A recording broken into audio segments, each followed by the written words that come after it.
مومنین کے قدر و منزلت ہے جناب امام حسین علیہ السلام کی کہ جن سے اپنے فرزند کو رسول خدا صلی اللہ علیہ وآلہ وسلم نے عزیز نہ کیا۔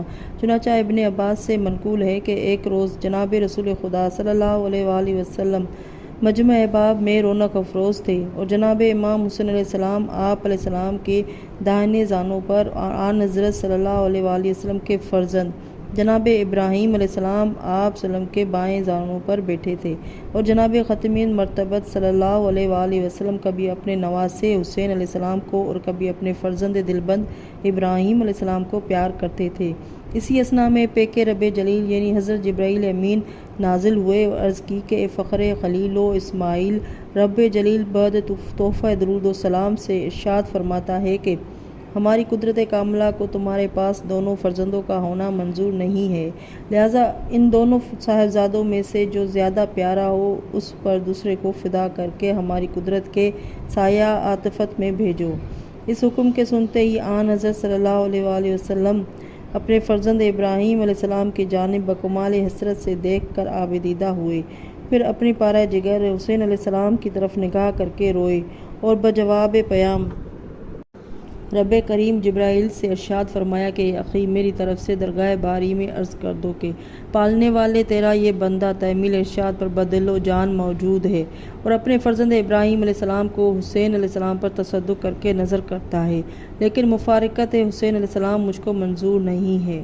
ابن عباس کہتے ہیں کہ اس واقعے کو 3 روز گزرے تھے کہ حضرت ابراہیم علیہ السلام نے انتقال کیا۔ اس روز سے جناب رسول خدا صلی اللہ علیہ وآلہ وسلم جناب امام حسین علیہ السلام کو آتے ہوئے دیکھتے تھے تو دونوں ہاتھ پھیلا کر چھاتی سے لگا لیتے تھے اور ارشاد فرماتے تھے کہ فدا ہو جان میری اس پر جس پر میں نے اپنے فرزند ابراہیم کو فدا کر دیا۔ حضرات، اور کسی نے بھی یہ رتبہ پایا ہے کہ جس پر پیغمبروں نے اپنی اولاد کو قربان کیا ہو۔ ممکن ہے بعض لوگوں کا یہ خیال ہو کہ وہ نانا صلی اللہ علیہ وآلہ وسلم یہ نواسے تھے اور جناب فاطمہ زہرا سلام اللہ علیہا رسول خدا صلی اللہ علیہ وآلہ وسلم کو بہت پیاری تھیں۔ ان معصومہ کی خاطر شکنی اور ان کے رنج و الم سے محفوظ رکھنے کے لیے جناب رسول خدا صلی اللہ علیہ وآلہ وسلم نے داغ فرزند کو گوارا کیا، لیکن ایسا نہیں ہے، بلکہ صرف مومنین کی مغفرت کے واسطے حبیب رب العالمین نے یہ صدمہ گوارا کیا، کیونکہ اگر امام حسین علیہ السلام کو آپ ابراہیم پر قربان کرتے تو کربلا میں ماں یار و انصار کون شہید ہوتا، گناہ گاروں کی بخشش کی سبیل کیوں کر ہوتی۔ جناب رسول خدا صلی اللہ علیہ وآلہ وسلم کے علاوہ اکثر شیعان حسین ابن علی نے بھی اپنی اولاد اس مظلوم علیہ السلام کے اوپر نثار کرنے میں دریغ نہیں کیا۔ چنانچہ روایت میں لکھا ہے، ایک مومنہ کا ذکر سنیے۔ ظاہر ہے کہ مردوں کے مقابلے میں عورتوں کا دل نہایت نرم ہوتا ہے اور خاص کر فرزند کے مقابلے میں وہ کسی شے کو عزیز نہیں رکھتی، لیکن قربان ہو جان شیعوں کی مادر حضرت وہب علیہ السلام پر۔ حالانکہ ابھی وہب رحمۃ اللہ علیہ کی شادی کو کل 2 ہفتے گزرے تھے، وہ اپنے فرزند اور اس کی زوجہ کے ساتھ امرا اپنے گھر کو جا رہی تھی۔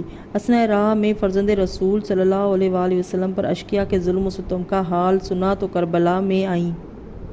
یہ مورکہ دیکھا تو نہایت ہوئی مضطر، ماں وہب کی تھی، شفیتہ آل پیمبر، رو کر کہا بیٹے سے کہ اے وہب دلاور، درگاہ میں گرا ہے میرا آقا میرا سرور، گو اس طرف فوج کثیر ہے مگر تیرا حامی نواسہ رسول ہے، اگر دشمنان حسین ابن علی کو مار کر لاشوں کے انبار لگا دیے تو اپنا دودھ بخش دوں۔ یہ مرنا حیات ابدی ہے، جو آج مرے گا وہ زندہ جاوید ہوگا، اگر تو بھی شہید ہوا تو جناب رسول خدا پیغمبر خدا سے جنت پائے گا، علی سے ساگر کوثر ہاتھ آئے گا، شبر چھاتی سے لگائیں گے۔ مادر سے کہا۔ وہب نے سن کے یہ تقریر سو جان سے نثار قدم حضرت شبیر۔ مادر نے جو پایا اسے مر جانے پہ تیار، خوش ہو کے پھری گرد محبت سے کئی بار، غازی نے سجے جسم پہ جب جنگ کے ہتھیار، رو رو کے یہ کی عرض کے مادر غمخوار، اب یہ نہیں امید کے جیتے پھریں رن سے، گر آپ کی مرضی ہو تو مل آئیں دلہن سے، کیونکہ وہ مضطر و حیران ماں باپ کو چھوڑ کر میرے ساتھ آئی ہے، نہ اس کی بہن یہاں ہے نہ بھائی ہے، بجز اس کے اب کسی کا مجھ کو دھیان نہیں ہے۔ اے وہب میں جانے کو منع نہیں کرتی، مگر اس امر کو یاد رکھ کہ عورتیں ناقص العقل ہوتی ہے، خصوصاً تیری زوجہ ابھی نا تجربہ کار ہے، شاید روکے تو ہرگز اس کا کہنا نہ ماننا، دامن پکڑے تو چھڑا لینا، ایسا نہ ہو کہ بنا ہوا کام بگڑ جائے۔ سبحان اللہ، کیا حوصلہ تھا اس غلام امام مظلوم کا! ایمان کا سودا ہے یہ تکرار نہ کیجیو، سرور کی جو عاشق ہو تو انکار نہ کیجیو۔ کہ وہب نے رو رو کے دلہن سے یہ گفتار بولی کہ زہے بخت خوشا تالے بیدار، قربان ہے میں اور تو بھی جان نثار، شہ ابرار صدقے میری ماں باپ صدقہ تصدق میرا گھر بار۔ اب ٹھہرو یہاں جلد شریک شودا ہو، لو مہر بھی بخشا تمہیں بس شہ پہ فدا ہو۔ لیکن عوض اس کا یہ ہے کہ مرد خوش اتوار لونڈی کو قیامت میں نہ تو بھولیو زنہار۔ فرمائیں شفاعت تیری جب احمد مختار، بے میرے قدم خلد میں رکھیو نہ خبردار۔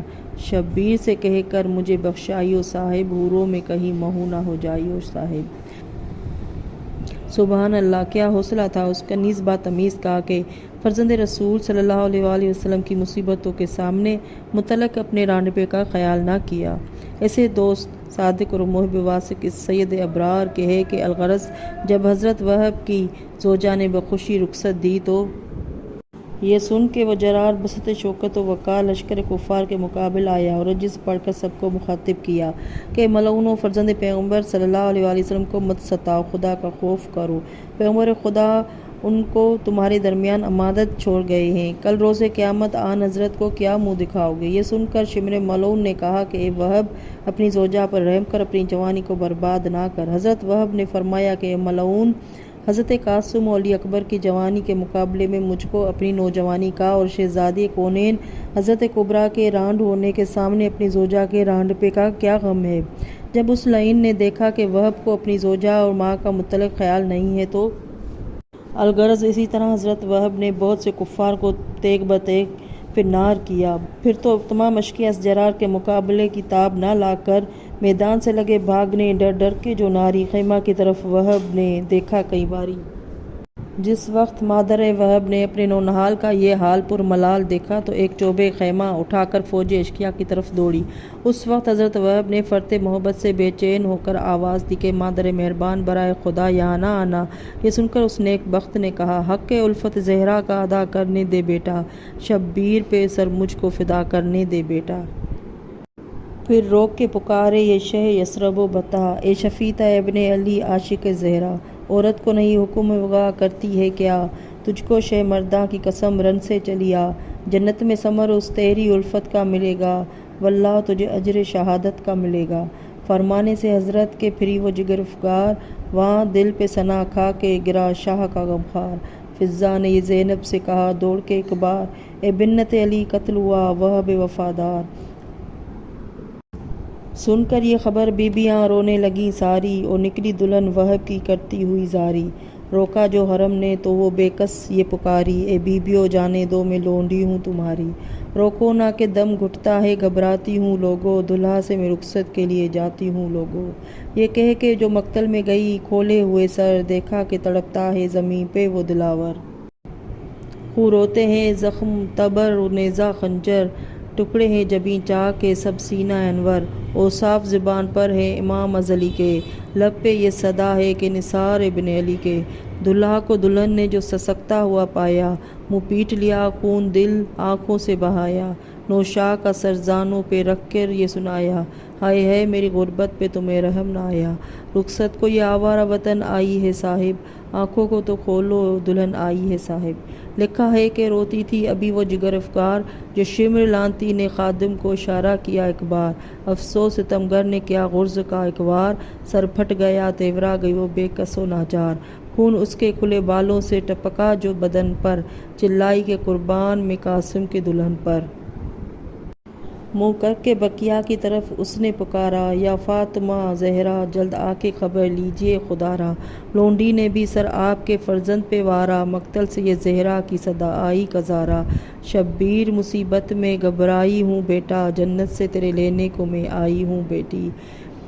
یہ دی صدا دختر محبوب خدا نے، مظلوم دلہن مر گئی دلہا کے سرہانے۔ کہ آ ادھر سبط رسول دوسرا نے، یا وہب کو پھر ذبح کیا اہل جفا نے۔ آتے ہوئے دیکھا جو شہ جن و بشر کو، حضرت کی طرف پھینک دیا کاٹ کے سر کو۔ مادر نے پسر کے سر پر خون کو جو پایا، دوڑی گئی خاک سے ہاتھوں کو اٹھایا۔ خوں پوچھ کے بوسے لیے آنکھوں سے لگایا، پر یہ نہ کہا منہ سے کہ ہائے ہائے میرا جایا۔ نہ روئی نہ رومال رکھا دیدہ نم پر، لے جا کے وہ سر ڈال دیا شہ کے قدم پر۔ پایا جو سر وہب نے قرب قدم شاہ، دی بخت نے آواز کہ المنت اللہ۔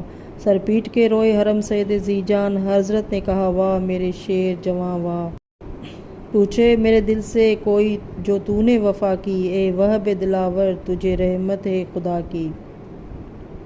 رویا جو یہ کہہ کہ ید اللہ کا پیارا، مادر نے وہ سر لے کے سر شاہ پہ وارا۔ سر پھینک دیا پھر سوئے فوج ستم آرا، ان کانپتے ہاتھوں کو اٹھا کر یہ پکارا۔ فرزند نہ سمجھو اسے مجھ کوکھ جلی کا، صدقہ ہے یہ مظلوم حسین ابن علی کا۔